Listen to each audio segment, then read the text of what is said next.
Hello and welcome to blade learner. I am Sudhanshu और स्वागत है आप सभी का इंडियन इकोनॉमिक डेवलपमेंट की सीरीज में।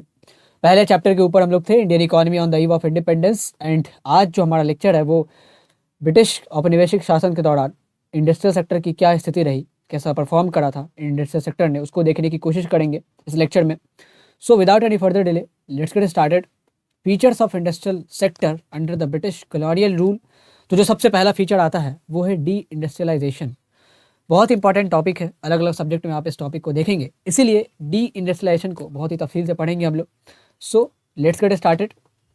What is D industrialisation and when we talking about deindustrialization then ये हम इंडियन इकोनॉमी के कॉन्टेक्स्ट में कह रहे हैं। सो इंडियन इकोनॉमी के कॉन्टेक्स्ट में डी इंडस्ट्रियलाइजेशन का मतलब क्या था, अगर एक लाइन में समाप्त करना हो तो जो हमारी हैंडीक्राफ्ट इंडस्ट्री का सिस्टमैटिक डेवस्टेशन किया गया उसको हम लोग डी इंडस्ट्रियलाइजेशन कहते हैं। किसने किया था? अंग्रेजों ने किया था। क्यों किया था? उनके अपने बेनिफिट्स एसोसिएटेड थे, उसी लिए करा था। So systematic devastation of Indian handicraft industry, यहाँ आप इंडियन वर्ड भी लगा सकते हैं इंडियन, अगर इंडियन इकोनॉमी को एम्फेसाइज करना है तो।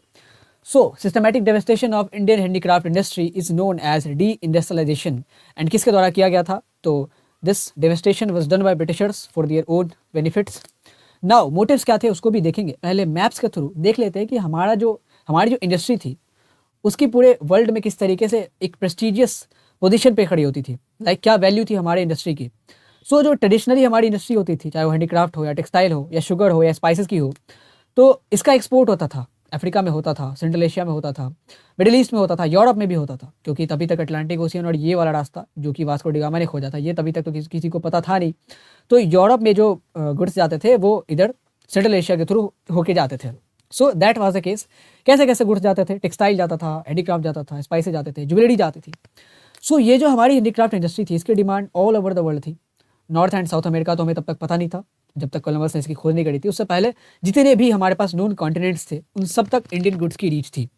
तो 1757 में पहली बार इंडियन टेरिटरी कब्जे में आती है, बंगाल की टेरिटरी ब्रिटिशर्स के। एंड उसके बाद फर्दर वो एक्सपेंशन करते जाते हैं एंड 20 से 30 सालों के अंदर अंदर लगभग कहे कि ऑफिशियली 1764 के बाद ही जब बैटल ऑफ बक्सर होता है तो बंगाल कब्जे में आ जाता है। देन फर्दर एक्सपेंशन बहुत ही ज़्यादा आसान हो गया था। तो धीरे धीरे करके जब वो इंडिया पे अपनी मोनोपोली जमा लेते हैं, इंडिया को अपनी कॉलोनी बना लेते हैं, तो क्या होता है, जब ईस्ट इंडिया कंपनी इंडिया को एक्वायर कर रही थी, इंडिया में एक्सपेंशन कर रही थी, तभी ब्रिटेन में क्या हो रहा था, ये हमारा ब्रिटेन है, यहाँ क्या हो रहा था, इंडस्ट्रियल रिवॉल्यूशन।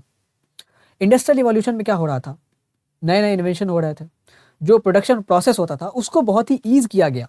लाइक जो टेक्सटाइल होता था पहले वो हैंड बेस्ड होता था, लोग बहुत ज़्यादा करते थे, लेबर बेस्ड होता था। अब इंडस्ट्रियल रिवॉल्यूशन के बाद उसको कैपिटल इंटेंसिव बनाया गया, मशीनों का आविष्कार करा जाता है, रेलवेज आती है, देखेंगे कि इंजन का आविष्कार किया जाता है, जॉर्ज स्टीफेंसन एंड। तो इंडस्ट्रियल रिवॉल्यूशन में क्या होता है कि जो वहाँ पे इंडस्ट्रीज थी अब तक वो मैन मेड होती थी, लेकिन उसको फिर मशीनाइज करा जाता है, यानी कि लेबर इंटेंसिव से कैपिटल इंटेंसिव बनाया जाता है, मशीनों को डाला जाता है। And as we all know कि मशीन ज़्यादा प्रोडक्शन कर सकती है एज कम्पेयर टू ह्यूमन। तो इससे क्या होता है कि इंडस्ट्रियल रिवॉल्यूशन से बहुत ज़्यादा कारखाने खुलने शुरू होते हैं। एंड जो मिल ओनर्स थे वो चाहते थे कि हमारे गुड्स ना केवल यूरोप में बिके बल्कि सेंट्रल एशिया और पूरे के पूरे एशिया में और अफ्रीका में बिके।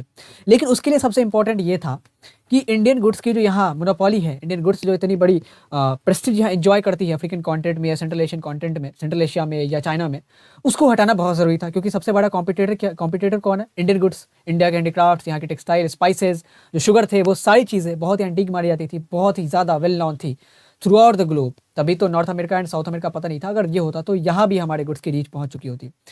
सो पहला मोटिव ये था कि जो ब्रिटेन में इंडस्ट्रियल रिवॉल्यूशन हुआ है तो वहाँ के जो मिल ओनर्स है वो चाह रहे कि ब्रिटेन के जो फिनिश्ड गुड्स हैं, चाहे वो शुगर हो या टेक्सटाइल हो या हैंडीक्राफ्ट्स हो, उसको हम यूरोप के बाहर, एशिया में या इंडिया में, मिडिल ईस्ट में, चाइना में बेच सकें। इसके लिए सबसे पहला काम ये करना पड़ेगा कि हमें इंडियन गुड्स की जो डिमांड है ओवरसीज़ में, डोमेस्टिक डिमांड नहीं, ओवरसीज़ में जो डिमांड है, अफ्रीका में जो डिमांड है, यूरोप में जो डिमांड है, एशिया में जो डिमांड है, बाकी के क्षेत्रों में, उसको हमें खत्म करना पड़ेगा। एंड यूरोप में जो डिमांड है उसको भी पहले खत्म करना पड़ेगा। सबसे पहले अगर हमें यूरोप में बेचना है तो यूरोप में जो इंडियन गुड्स की डिमांड है उसको तो खत्म करना ही पड़ेगा। सो इंडियन गुड्स की ओवरसीज़ डिमांड को हमें खत्म करना, पहला मोटिव ये था। डी इंडस्ट्रियलाइजेशन लाने का, डी इंडस्ट्रियलाइजेशन करने का सबसे पहला मोटिव था कि ओवरसीज़ डिमांड जो है, यानी कि दूरगामी देशों में जो इंडियन गुड्स की डिमांड हो रही है उसको खत्म करना है। नो डिमांड्स ओवरसीज, ना यूरोप में किसी देश में होगा, ब्रिटेन में तो होगा ही नहीं, क्योंकि यही कि मिल ओनर्स चिल्ला रहे कि हमें एशिया में गुड्स बेचने हैं, अफ्रीका में बेचने हैं, हम ऐसा सिचुएशन कर देते हैं कि ओवरसीज डिमांड इंडिया की ज़ीरो हो जाए। ये कैसे होगा आगे देखेंगे। पहला मोटिव तो ये था।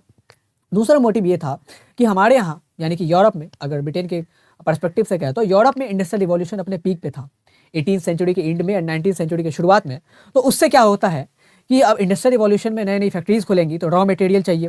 एंड रॉ मटेरियल अगर आप यूरोप की जोग्राफिकल कंडीशन देखेंगे तो यहाँ पे उतने ज़्यादा रॉ मटेरियल का प्रोडक्शन हो नहीं सकता। फार्मिंग से रिलेटेड एक्टिविटीज़ बहुत ज़्यादा लिमिटेड हो सकती है इस क्षेत्र में। एंड जैसे जैसे आप ऊपर जाएंगे तो वातावरण और ज़्यादा ठंडा होता जाता है, तो farming is next to impossible there. तो इसमें क्या होता है कि रॉ मटेरियल्स हमें चाहिए। India had great fertile lands. पहले आप देखेंगे तो बांग्लादेश हमारे पास था, हमने पिछले लेसन में चर्चा भी करी थी कैसे पार्टीशन के बाद बांग्लादेश के रूप में हमारे पास एक बहुत बड़ी जो फर्टाइल लैंड का एक खजाना था वो निकल के जाता है।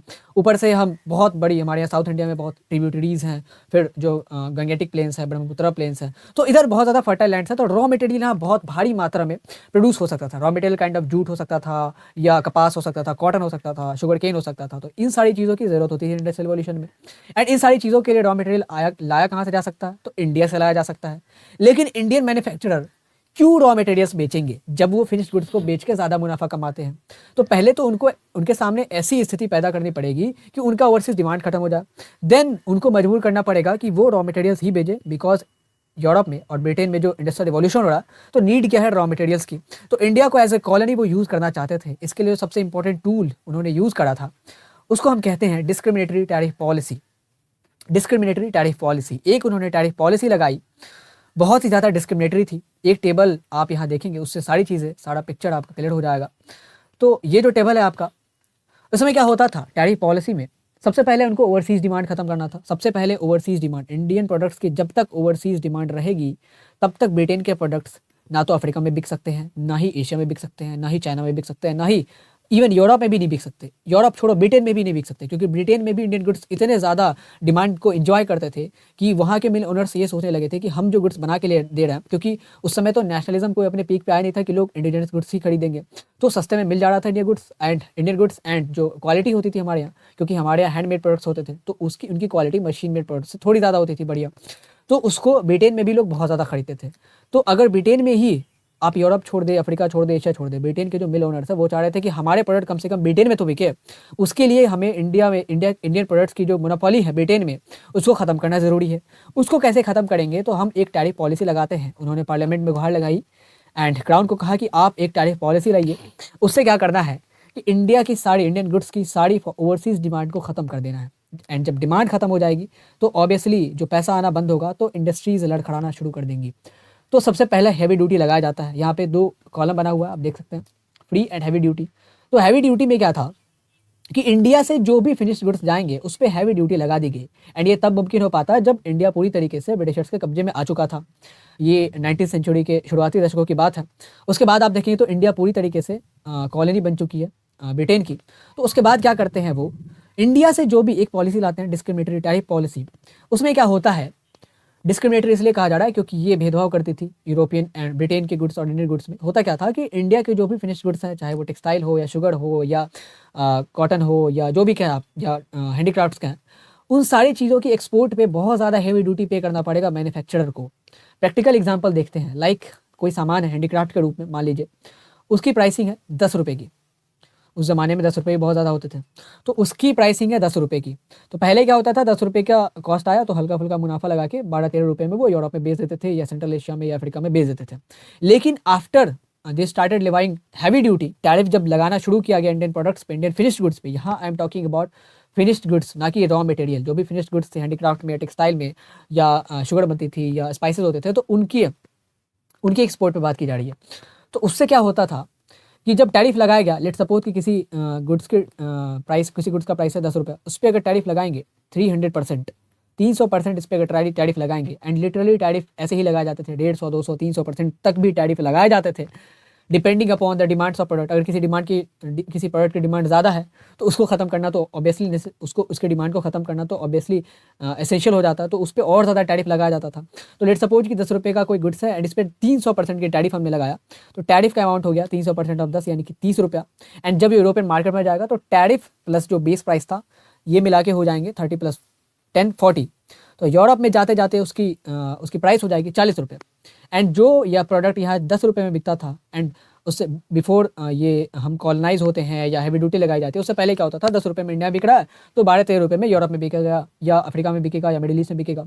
लेकिन जब हैवी ड्यूटी लगाना शुरू कर दिया अंग्रेजों ने, तो क्या होता था, 10 रुपये का सामान 40 रुपये में बिक रहा या 50 रुपये में बिक रहा।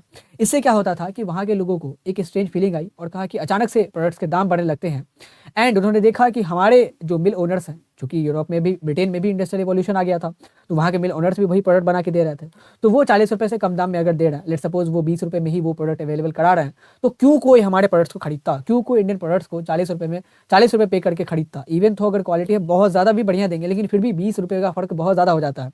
तो 40 रुपये का जो इंडियन प्रोडक्ट्स था वो मैच नहीं कर पाया। जो मशीन मेड प्रोडक्ट्स होते थे उनकी प्राइसिंग लो हो जाती थी। वो हम देखेंगे आगे इकोनॉमीज ऑन स्केल क्या होता है उसके थ्रू। तो यूरोपियन प्रोडक्ट्स के साथ ये एक पॉलिसी अपनाएगी ब्रिटेन के प्रोडक्ट्स को, ब्रिटेन के प्रोडक्ट्स की अगर डिमांड बढ़ानी थी तो, कि इंडियन जो भी फिनिश्ड गुड्स होंगे उन पे हम हैवी ड्यूटी लगाएंगे, चाहे वो यूरोप में कहीं भी जाए या अफ्रीका एशिया कहीं भी जाए, तो उस पर हम हैवी ड्यूटी लगाएंगे ताकि उनकी जो प्राइसिंग है वो बढ़ जाए। एंड इससे क्या होगा कि जब वो उस जगह पहुंचेंगी, लाइक वो जब ब्रिटेन पहुंचेंगी, तो उनका दाम ज़्यादा हो जाएगा। इससे क्या होगा कि लोग खरीदेंगे नहीं, ऐसे करके उनका ओवरसीज डिमांड खत्म होगा।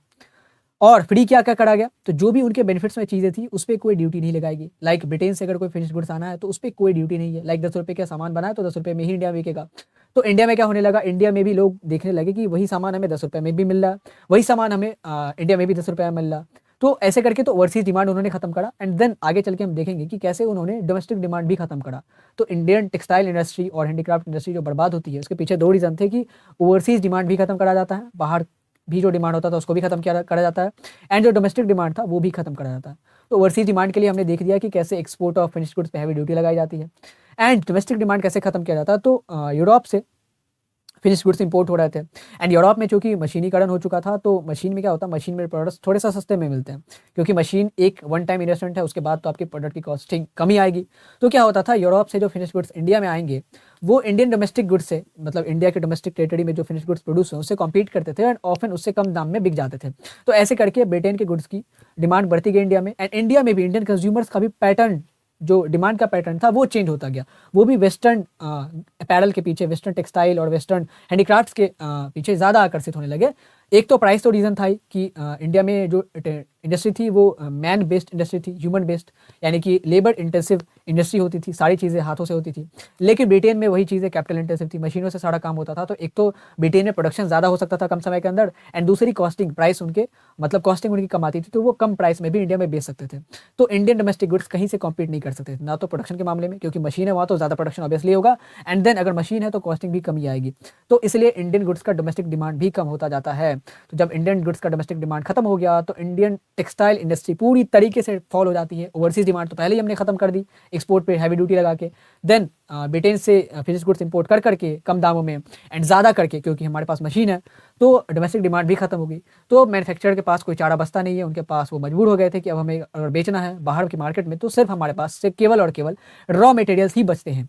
तो एक्सपोर्ट ऑफ रॉ मटेरियल्स पे ब्रिटिशर्स ने सोचा कि इस पर कोई ड्यूटी नहीं लगाएंगे, कि इंडिया से अगर रॉ मटेरियल्स का एक्सपोर्ट हो रहा है तो इस पर कोई ड्यूटी नहीं रहेगी, ताकि हमें सहूलियत हो। क्योंकि रॉ मटेरियल्स का एक्सपोर्ट अगर इंडिया से हो रहा है ब्रिटेन में, तो ब्रिटेन में फिर उस रॉ मटेरियल को यूटिलाइज करके फिनिश गुड्स बनाए जाएंगे, एंड देन फिर उन्हीं फिनिश गुड्स को इंडियन टेरिटरी पे बेचा जाएगा। So basically this was a trap. तो सिनेरियो कुछ ऐसा हो गया था, हम एक्सपोर्ट इकोनॉमी से इंपोर्ट इकोनॉमी बन चुके थे। एंड ट्रेड शिफ्ट कैसा होता है वो आप देखिए, पहले हम इंडिया से ब्रिटेन में या यूरोप में फिनिश्ड गुड्स का एक्सपोर्ट करते थे, लेकिन उसके बाद क्या होने लगा, after this discriminatory tariff policy, हम इंडिया से यूरोप रॉ मटेरियल एक्सपोर्ट कर रहे थे, या इंडिया से ब्रिटेन केवल रॉ मटेरियल एक्सपोर्ट कर रहे थे। एंड यूरोप से हमारे लिए फिनिश गुड्स आ रहा था, जिस देश को हम इतने दिनों तक फिनिश गुड्स बेचते थे, ना केवल यूरोप को बल्कि अफ्रीका को भी, एशिया को भी। तो हमारे यहाँ जो इंडिया एक बड़ी एक्सपोर्ट इकोनॉमी हुआ करती थी, वर्ल्ड जीडीपी में हमारा मोर देन 25% शेयर होता था, उसके लिए यूरोप से सामान तैयार होकर आ रहे थे। तो how pathetic the situation was, you can imagine yourself. So that was the shift in the trade scenario. ये शिफ्ट किस तरीके से पॉसिबल हो पाता है, only because of this discriminatory tariff policy. पहले हमें कॉलोनी बनाया जाता है, देन इस पॉलिसी को इम्पोज करके हमारी पूरी की पूरी जो ओवरसीज डिमांड थी उसको खत्म करा जाता है, एंड ब्रिटेन से फिनिश गुड्स का इंपोर्ट कर करके कम दामों में जो डोमेस्टिक डिमांड थी इंडियन टेक्सटाइल की, इंडियन हैंडीक्राफ्ट्स की, उसको भी खत्म कर दिया। तो डोमेस्टिक एंड ओवरसीज दोनों डिमांड जब खत्म हो गई, domestic and overseas, domestic plus overseas, overseas यानी कि बाहर के देशों में, दोनों डिमांड जब हमने खत्म कर दिया, तो इंडिया की टेक्सटाइल इंडस्ट्री या हैंडीक्राफ्ट इंडस्ट्री सारी की सारी चीज़ें बर्बाद हो जाती है। बस इंडिया में अब कुछ रह गया बेचने को, तो बस रॉ मटेरियल, जो कि ब्रिटिशर्स के बेनिफिट्स में था कि रॉ मटेरियल्स आएगा तो उससे हम इंडस्ट्रियलाइजेशन तो हो ही गया था वहाँ पे, तो उससे हम फिनिश गुड्स बना के वापस इंडिया को भेजेंगे। और भी बहुत सारे रीजंस थे, लाइक देखिए इंडिया यूरोप से इंडिया फिनिश गुड्स आ रहा है, पहले हम यूरोप को फिनिश गुड्स भेजते थे, अब ब्रिटेन से हमारे लिए फिनिश गुड्स आ रहा था, तो दैट वाज द केस। और भी बहुत सारे रीजंस थे हैंडीक्राफ्ट इंडस्ट्री के डिक्लाइन होने के पीछे। पहला तो सबसे इंपॉर्टेंट डिस्क्रिमिनेटिव टैरिफ पॉलिसी तो था ही। उसके बाद क्या होता है, ये आपके पास टेबल है, अगर आप इस टेबल को दिमाग में रखते हैं तो पूरी की पूरी चीज़ को, पूरे के पूरे सिनेरियो को आप आसानी से समझ सकते हैं। देन जो दूसरा रीज़न था वो था मशीन मेड यूरोपियन प्रोडक्ट्स। एक तो आपने डिस्क्रिमिनेटिव टैरिफ पॉलिसी लगा दी, ऊपर से क्या होता था कि ब्रिटेन से जो गुड्स का इंपोर्ट होगा इंडिया में उस पर फ्री ड्यूटी थी। एंड ब्रिटेन में आप देखेंगे तो मशीनों से प्रोडक्ट्स बन रहे थे, एंड इंडिया में लोग हाथों से बना रहे थे। तो ऑब्वियसली जब मशीनों से प्रोडक्ट्स बनेंगे तो वो तो ज़्यादा कम समय में ज़्यादा प्रोडक्शन होगा एज़ कम्पेयर टू जो हाथों से प्रोडक्ट बना रहा है, उनकी एफिशिएंसी कम होगी, क्योंकि मशीन की तो ऑब्वियसली एफिशिएंसी ज़्यादा होती है ह्यूमन से। तो मशीन मेड यूरोपियन प्रोडक्ट्स के सामने इंडियन प्रोडक्ट्स कहीं भी नहीं टिक पाते इन द कॉम्पिटिशन। एक तो प्राइसिंग भी कम पड़ती है क्योंकि वो मशीन से बने हैं। मशीन से क्या होता है, एक टाइम में कैपिटल इंटेंसिव बिजनेस में क्या होता है, कैपिटल इंटेंसिव मीन्स आपने यहाँ कैपिटल का यूज़ करा, मशीनरी लगाई, एंड इससे क्या होता है, एक टाइम वन टाइम आपने इन्वेस्टमेंट करा, एंड उस मशीन से आप बहुत जितना ज़्यादा उस मशीन की जितनी कैपेसिटी है उतना अगर आप पूरे के ऑप्टिमम लेवल पे आप अगर प्रोडक्शन कर रहा है तो आपकी कॉस्टिंग, एवरेज कॉस्टिंग बहुत ही कम आएगी। इससे क्या होता था कि जो ब्रिटिशर्स थे वो इंडिया में अपने सामान को कम दामों पे बेच सकते थे। तो इससे इंडिया में जब ब्रिटिशर्स के सामान, यूरोपियन सामान कम दामों में बिकने लगे तो क्या हो गया, इंडियन प्रोडक्ट्स का जो डोमेस्टिक मार्केट था वो भी छिन गया। यानी कि बाहर तो कुछ बचा नहीं क्योंकि एक्सपोर्ट पे हेवी ड्यूटी है, एंड इंडिया में भी कुछ नहीं बचा क्योंकि यूरोपियन प्रोडक्ट जो है वो एक तो बहुत ज़्यादा भारी मात्रा में आते हैं क्योंकि मशीनों से बनते हैं, तो कम टाइम में ज़्यादा प्रोडक्शन हो जाता है, एंड प्राइसिंग भी उनकी कम होती है क्योंकि वो मशीनों से बने हैं। तो एक कैपिटल इंटेंसिव बिजनेस का ये फायदा है कि प्राइसिंग आपकी कम होती है, वन टाइम इन्वेस्टमेंट है, उसके बाद आप अगर ऑप्टिमम लेवल पे यूज़ कर रहे हैं तो प्राइसिंग आपकी कम हो जाएगी। तीसरी चीज़ लो प्राइस यूरोपियन प्रोडक्ट्स, इसकी चर्चा हमने अभी करी है। चौथी चीज़ change in pattern of demand, कि जैसे जैसे यूरोपियन प्रोडक्ट्स को इंडियन पॉपुलेशन कंज्यूम करने लगी तो एक change in pattern of demand होने लगा। वेस्टर्न टेक्सटाइल को हम लाइक करने लगे, वेस्टर्न हैंडीक्राफ्ट्स हमें पसंद आने लगे। तो ये जो change in pattern of demand हुआ, ये इंडियन डोमेस्टिक जो इंडस्ट्री थी उसके लिए बहुत एक नुकसान का वजह बनता है कि इंडियन डोमेस्टिक जो इंडस्ट्री होती थी तो वो अब वेस्टर्न गुड्स तो प्रोड्यूस करके दे नहीं सकती, एंड डिमांड तो पूरी तरीके से शिफ्ट हो चुका है। तो दैट वाज द केस, हम धीरे धीरे ग्लोबलाइजेशन के क्षेत्र में प्रवेश कर रहे थे। एंड जो लास्ट था और सबसे इंपॉर्टेंट कि जब हम कॉलोनाइज हो चुके थे तब भी बहुत सारे राजा रवाड़े बचे हुए थे, प्रिंसली स्टेट्स जिनको कहते हैं। जब आज़ाद होते तो मोर देन 550 प्रिंसली स्टेट्स हमारे पास अवेलेबल थे। वो लोग कुछ सब्सटैंशियल स्टेप नहीं उठाते हैं कि डोमेस्टिक इंडस्ट्री को सेफ गार्ड करा जाए, इसके डिमांड को सेफ गार्ड करा जाए, क्योंकि उनकी औकात ही नहीं थी ब्रिटिशर के सामने कि कुछ बोल सके। So there was no support from princely states. तो जो डी इंडस्ट्रियलाइजेशन का इम्पैक्ट था उसको एक बार देख लेते हैं। हमने रीजंस पढ़े किस तरीके से डी इंडस्ट्रियलाइजेशन करा जाता है, किस तरीके से हमारी टेक्सटाइल एंड हैंडीक्राफ्ट इंडस्ट्री को तबाह किया जाता है, एंड फिर उसके बाद जो उसके साइड इफेक्ट्स होते हैं उसको भी देख लिया जाए एक बार। तो इम्पैक्ट्स ऑफ डी इंडस्ट्रियलाइजेशन या impact of decline of the textile industry और हैंडीक्राफ्ट इंडस्ट्री, जो भी आप कहना चाहें। पहली चीज़ हाई अनएम्प्लॉयमेंट। इस इंडस्ट्रीज़ में बहुत ज़्यादा लोग अनएम्प्लॉयड थे, इस टेक्सटाइल एंड हैंडीक्राफ्ट इंडस्ट्रीज़ में बहुत ज़्यादा लोग इन्वॉल्व थे, एंड वो एक तरफ से अनएम्प्लॉयड हो जाते हैं, एंड इतने ज़्यादा लोगों का अनएम्प्लॉयड होना is not a big sign for an economy. उसके बाद क्या होता है, आप देख सकते हैं कि the quantum of unemployment was at the time of deindustrialization. उसके बाद क्या होता है, जब इंडस्ट्रीज़ तबाह हो गई, इंडस्ट्रीज़ आर नॉट देयर, उनको तबाह कर दिया गया। उसके बाद हमारे पास कुछ सर्विस सेक्टर के नाम पे कुछ था नहीं। Government was not that much aware and not that much caring कि हमारे लिए वो नई नई स्कीम्स लाती है हमारे पॉपुलेशन के रोज़गार के लिए। तो लोग क्या करते हैं, लास्ट रिजॉर्ट जो बचता है वो था एग्रीकल्चर। तो जितने लोग यहाँ पे अनएम्प्लॉयड थे वो सारे लोग एग्रीकल्चर में इन्वॉल्व हो गए। तो एग्रीकल्चर में क्या हो जाता है, डिस्गाइज अनएम्प्लॉयमेंट मतलब एक अलग इकोनॉमिक्स का कॉन्सेप्ट है, होप कि आपने पढ़ा होगा 10th क्लास में, but nevertheless I will explain it for you. होता क्या है एग्रीकल्चर में डिस्गाइज एम्प्लॉयमेंट का मतलब, ना केवल एग्रीकल्चर में बाकी बहुत ज़्यादा सेक्टर्स में आप देख सकते हैं एग्रीकल्चर में ज़्यादा ये देखने को मिलता है डिस्गाइज अनएम्प्लॉयमेंट। लाइक एक एग्जांपल लेते हैं, like there is a 5 acres of land, and इसकी एक ऑप्टिमम लिमिट है क्योंकि land is a biological, land के पास land has a biological limit, क्योंकि जितने भी नेचुरल रिसोर्सेज हैं उनकी बायोलॉजिकल लिमिट होती है। तो ऐसा करते हैं कि 5 एकड़ लैंड में मान लीजिए कि 100 किलो आप गेहूँ उगा सकते हैं। This is the optimum production limit of this 5 acres of land. इस पे अगर मान लीजिए कि 8 लोग मिलकर काम करेंगे तो ये ऑप्टिमम लेवल अचीव हो सकता है। 8 से अगर कम करेंगे तो नहीं होगा, 8 लोग करेंगे तो हो जाएगा। तो मान लीजिए इसका मतलब ये हुआ कि इस 5 एकड़ के लैंड में 8 लोगों की ही ज़रूरत है अगर हमें इस लैंड से ऑप्टिमम प्रोडक्शन निकालना है। तो 8 लोगों के अलावा जितने भी लोग इसमें जुड़े हैं, लाइक सपोज कि मान लीजिए 8 की जगह यहाँ पे 20 लोग काम कर रहे हैं, 8 की जगह यहाँ पे 20 लोग काम करें, जबकि इस लैंड की जो लिमिट है वो 100 किलो की है। तो अगर 8 लोग भी काम करेंगे तब भी उतना ही होगा, 20 लोग भी करेंगे तो भी इतना ही होगा। तो बाकी के जो 12 लोग हैं, except that 8 people which are required for the optimum production of this 5 acres of land, तो बाकी के जो 12 लोग हैं वो तो डिस्गाइज अनएम्प्लॉयड कहे जाएंगे, क्योंकि उनकी ज़रूरत है नहीं। वो ना तो प्रोडक्टिविटी में कोई कंट्रीब्यूट कर रहा है, क्योंकि अगर वो नहीं आते तब भी प्रोडक्शन उतना ही होता, जब वो है तब भी प्रोडक्शन उतना ही हो रहा। दैट मीन्स कि on the paper they are basically unemployed. तो इसी को हम डिस्गाइज अनएम्प्लॉयमेंट कहते हैं। Disguise is an English word. इसका मतलब क्या होता है कि छिपा हुआ। लोगों को पता नहीं, उनको लग रहा है कि यहाँ 20 इस 5 एकड़ की ज़मीन पे 20 लोग खेती कर रहे हैं, बट जो 8 लोग हैं वही इस खेती के लिए, मतलब इस ज़मीन के लिए रिक्वायर्ड है। बाकी के जितने भी 12 लोग खेती कर रहे हैं, they are basically wasting their time, so they are basically unemployed, and उसको हम डिस्गाइज अनएम्प्लॉयमेंट कहते हैं। सो लोग गाँव में जाते हैं एंड उसके बाद वो डिस्गाइजली अनएम्प्लॉयड हो जाते हैं एग्रीकल्चर में, क्योंकि और कोई चारा था नहीं।